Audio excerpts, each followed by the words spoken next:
বন্ধুরা, আমি গিয়েছিলাম সিকিম, ইস্ট সিকিম। পাহাড় আমার প্রথম না, এর আগেও আমি পাহাড়ে গিয়েছিলাম। পাহাড়ের অভিজ্ঞতা বলতে পারো আমার ভালোই লাগে। তবে কিন্তু জানো, পাহাড়ের থেকে সমুদ্র আমার একটু বেশি ভালো লাগে।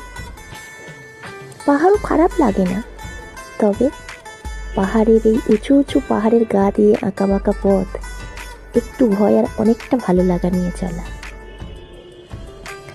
পাহাড়ের ফিলিংস বলতে পারো খারাপ না, তবে যখন 14,000 ফিট উপরে উঠছে তখন মনের মধ্যে কিন্তু একটু ভয় কাজ করছিল। অনেকটা ভালো লাগছিল। এই আঁকা বাঁকা পথ দিয়ে চলে যাওয়া 3 বান্ধবী গিয়েছিলাম আমরা। ছোট্ট ছোট্ট বাচ্চারা আমাদের সাথে গিয়েছিল।